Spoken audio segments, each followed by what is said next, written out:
ভিডিওটিতে ক্লিক করার জন্য আপনাদেরকে জানাই অসংখ্য ধন্যবাদ। আপনারা দেখছেন আপনাদের প্রিয় ইউটিউব চ্যানেল wow007।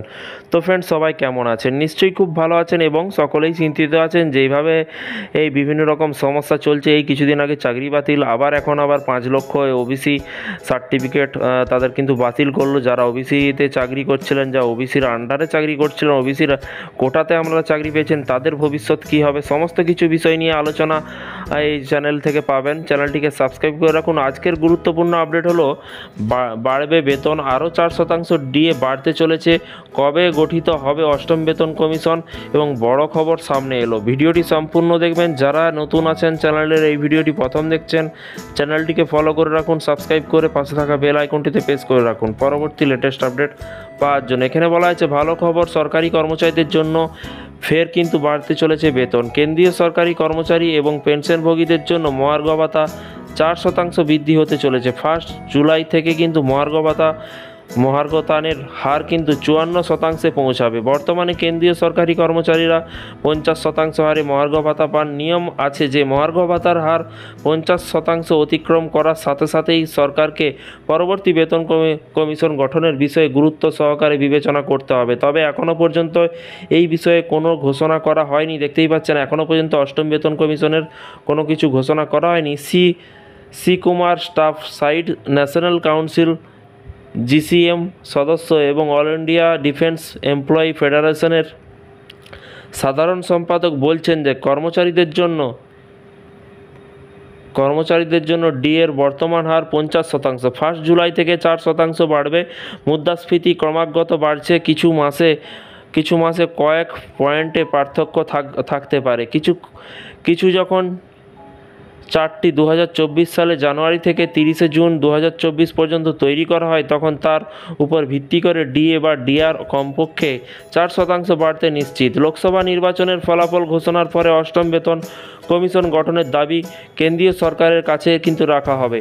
মার্চ মাসে গ্রামীণ এবং শহরাঞ্চলে মুদ্রাস্ফীতি অল ইন্ডিয়া কনজিউমার প্রাইস ইন্ডেক্সের সংস্থার উপর ভিত্তি করে বার্ষিক মুদ্রাস্ফীতির হার হলো কিন্তু 4.83%। এপ্রিলে 2024 মাসের কিন্তু জন্য এপ্রিলে গ্রামীণ শহরে মুদ্রাস্ফীতির হার যথাক্রমে 5.83% ও 4.11%। জানুয়ারি, ফেব্রুয়ারি এবং মার্চ 2024 মাসের জন্য সিপিআই যথাক্রমে 5.10 এবং 5.9 এবং 4.85 হয়েছে। শীর্ষ এবং 5টি গ্রুপের মধ্যে কিন্তু পোশাক ও পাদুকা এবং হাউজিং এবং জ্বালানি আলো এবং গ্রুপে বছর প্রতি বছর মুদ্রাস্ফীতির আগের মাসের তুলনায় কমেছে। মুদ্রাস্ফীতির অধীনে কিন্তু 2024 সালে এপ্রিল মাসে সিপিআই গ্রামীণ এলাকায় 4.43%, শহরাঞ্চলে 4.11% ছিল।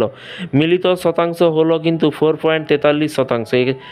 একই ধারাবাহিক এবং ভোক্তা খাদ্য মুদ্রাস্ফীতি সিপিআই গ্রামাঞ্চলে 8.7% এবং শহরে 8.56%, মিলিত হলো 8.7। এবং 2024 সালে মার্চ মাসে কিন্তু সিপিআই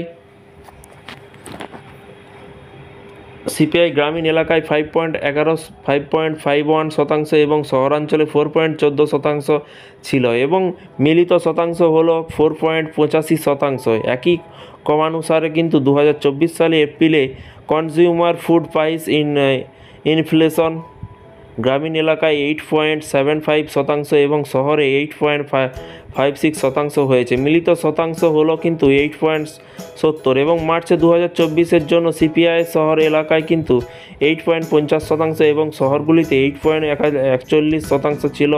মিলিত শহর হলো কিন্তু 8.52%। এই উত্তর দিলেন অর্থ প্রতিমন্ত্রী পঙ্কজ চৌধুরী। এবং সপ্তম বেতন কমিশনের ভিত্তিতে বেতন ও ভাতা সংশোধনের অনুমোদন দেওয়ার সময় কেন্দ্রীয় মন্ত্রিসভার অষ্টম বেতন কমিশন গঠনের বিবেচনা করেনি। গত বছর চৌধুরী বলেছিলেন যে এমন কোনো প্রস্তাব সরকারের কাছে বিবেচনাধীন নয় যে ভারতের পেনশনার সমাজ বা বিবিএস অষ্টম বেতন কমিশন গঠনের দাবি তুলছেন। এবং বিপিএসের সাধারণ সম্পাদক SC মহেশ্বরী বলেন যে 68তম এজিএমে এজিএম এর সময় একটি প্রস্তাব পাস হয়েছিল যে অবিলম্বে অষ্টম বেতন কমিশন গঠন করা উচিত। দেশের অষ্টম বেতন কমিশন গঠন নিয়ে কর্মচারীদের কাছ থেকে কেন্দ্রীয় সরকারের কাছে নানা ধরনের পরামর্শ আসছে। Indian railway technical supervisor association এবং আইআরটিএস এবং কেন্দ্রীয় অর্থমন্ত্রী নির্মলা সীতারামনের কাছে অবিলম্বে অষ্টম বেতন কমিশন গঠনের দাবি জানিয়েছেন। পূর্ববর্তী বেতন কমিশনগুলির সুপারিশ উল্লেখ করে তৃতীয়, চতুর্থ এবং পঞ্চম কেন্দ্রীয় বেতন কমিশন সিপিসি কেন্দ্রীয় সরকারের কিন্তু কর্মচারীদের বেতন ভাতা এবং পরিষেবার শর্তগুলি পর্যায়ক্রমে কিন্তু পর্যালোচনা করার জন্য একটি স্থায়ী কমিটি গঠনের সুপারিশ করেছে। সিপিসি গঠনের জন্য কেন্দ্রীয় সরকারকে 10 বছর অপেক্ষা করতে হবে না। তো ফ্রেন্ডস, এই ছিল আজকে একটি ছোট্ট আপডেট। কেন্দ্রীয় সরকারি কর্মচারীদের আলোচনা হচ্ছে অষ্টম বেতন কমিশন গঠন হবে কিনা বা কবে হবে, সমস্ত কিছু বিষয় নিয়ে আলোচনা করলাম। ভিডিওটি সম্পূর্ণ দেখলেন তবেই কিন্তু বুঝতে পারলেন। তো ভিডিওটি ভালো লাগলে একটি লাইক করবেন। আপনাদের যদি কোনো মতামত থাকে কমেন্ট বক্সে কমেন্ট করে জানাবেন। এবং রাজ্য সরকারি কর্মচারীদের সমস্ত রকমের আপডেট পেতে, যেমন ডিএ, বেতন বৃদ্ধি যোজনা, প্রকল্প, ছুটি, নতুন চাকরি, সমস্ত সরকারি নোটিফিকেশান পাওয়ার জন্য চ্যানেলটিকে ফলো করবেন। চ্যানেলটিকে সাবস্ক্রাইব করে পাশে বেল আইকনটিতে প্রেস করলে অল নোটিফিকেশান একটি অপশান আসবে, অলে ক্লিক করে রাখবেন। ভালো থাকবেন, সুস্থ থাকবেন এবং নিজের খেয়াল রাখবেন।